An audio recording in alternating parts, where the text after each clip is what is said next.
Breve histórico da mediunidade. O fenômeno mediúnico é independente e anterior ao espiritismo. Desde a mais remota antiguidade, não encontramos a mediunidade sistematizada e estudada como fez Kardec. O que existia era a explosão do fenômeno e sua utilização de forma espontânea. Sem ser estudado, portanto, sem uma sistematização racional, a mediunidade viu surgir, em torno de sua atividade, toda uma estrutura de concepções sobrenaturais. Pelo desconhecimento das leis que acionam o fenômeno, criaram inúmeros rituais para fazê-lo acontecer, utilizando nestes toda sorte de excitantes sonoros e químicos, como o álcool, os alucinógenos e outros. Os gregos usavam muito a mediunidade profética, exacerbada por fatores químicos em Delfos. Mas há na Bíblia também inúmeras descrições de manifestações mediúnicas. Vejamos, no livro Gênese, no capítulo 37, os sonhos de José do Egito. No capítulo 40, José interpretando os sonhos no cárcere. E no 41, talvez o mais conhecido, José interpretando os sonhos do faraó. Mas também tem no livro Êxodos, Moisés, do 7 ao 11, com as pragas do Egito, do 14 ao 15, passagem pelo meio do mar, no 17, a água do rochedo, do 24, as tábuas de pedra com o decálogo, ou os 10 mandamentos, a nossa conhecida primeira revelação. Poderíamos citar outros, mas já deu para entender, né? Com o surgimento do cristianismo, a mediunidade foi amplamente usada pelos seus profitentes, professores. O que caracterizava o trato mediúnico na comunidade cristã das origens era a absoluta ignorância do fenômeno e suas leis. As reuniões eram um verdadeiro pandemônio. Inúmeros absurdos surgiam em torno dos médiuns e das revelações dos seus guias, sendo um dos fatores para as proibições a respeito do uso da mediunidade. Durante o obscurantismo da Idade Média, vários médiuns foram queimados nas fogueiras ou morreram sob tortura brutal nas prisões oficiais, por injunções do Santo Ofício, enquanto a mediunidade resplandecia no seio da comunidade de padres e freiras, produzindo notáveis demonstrações da assistência constante do mundo espiritual. Vamos abordar agora os fenômenos de Hydelsville. Em 1848, as duas irmãs, Kate, na época com 10 anos, e Margaret, com 14, moravam numa casa de Hydelsville, no estado de Nova York, com seus pais. A casa já possuía uma reputação de ser mal assombrada, mas foi a partir de março que a família começou a se assustar com sons de origem desconhecida, que incluíam ruídos de batidas e de mobília movendo. Ruídos inexplicáveis faziam-se ouvir com tal intensidade que essa família não pôde mais repousar.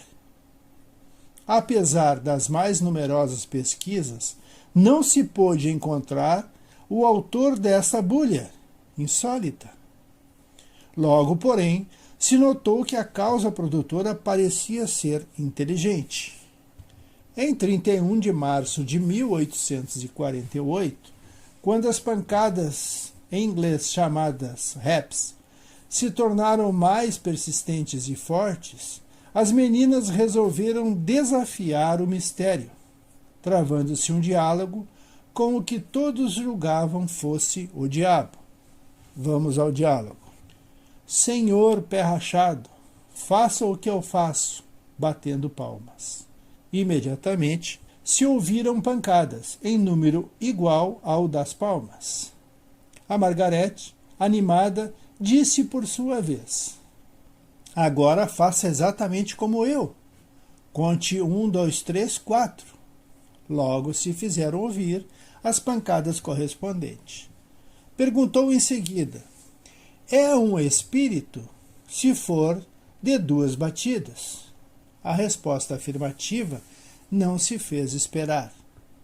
Se for um espírito assassinado, de 2 batidas. Foi assassinado nesta casa? 2 pancadas estrepitosas se fizeram ouvir. Chamados vizinhos, estes foram testemunhas dos mesmos fenômenos. Todos os meios de vigilância foram postos em ação para a descoberta do invisível batedor. Mas o inquérito da família e de toda a vizinhança foi inútil. Não se pôde descobrir a causa real daquelas singulares manifestações. As experiências seguiram-se numerosas e precisas. Os curiosos, atraídos por esses fenômenos novos, não se contentaram mais com perguntas e respostas. Um deles, chamado Isaac Post, teve a ideia de nomear em voz alta as letras do alfabeto, pedindo ao espírito para bater uma pancada quando a letra entrasse na composição das palavras que quisesse fazer compreender. Desse dia em diante, ficou descoberta a telegrafia espiritual. Este processo é o que vemos aplicado nas mesas girantes. Foi através desse processo, o uso do alfabeto na telegrafia espiritual, que os espíritos enviaram mensagens reveladoras dos desígnios superiores, como esta a seguir. Caros amigos, devem proclamar ao mundo estas verdades. É a aurora de uma nova era, e não deveis tentar ocultá-la por mais tempo. Quando houverdes cumprido o vosso dever, Deus vos protegerá, e os bons espíritos velarão por vós. A família Fox, vítima da intolerância e do fanatismo dos conservadores da fé, resolveram então oferecer-se para mostrar publicamente os fenômenos à população reunida no Corentin Hall, o maior salão da cidade de Rochester. Essas apresentações, após passarem pelo exame rigoroso de 3 comissões, foram declaradas verdadeiras e, como era de se esperar, grande foi o tumulto com o quase linchamento das jovens. Mas a perseguição traz como consequência o aumento do número de adeptos para as ideias que combatiam. As irmãs Fox são consideradas as precursoras do espiritualismo moderno. Assim, poucos anos depois, já haviam alguns milhares de seguidores nos Estados Unidos. Inicialmente, apenas Margaret e Kate tomaram parte nos acontecimentos. Posteriormente, Leah, a irmã adulta, juntou-se a elas e teve participação ativa nos episódios subsequentes aos de Hydesville.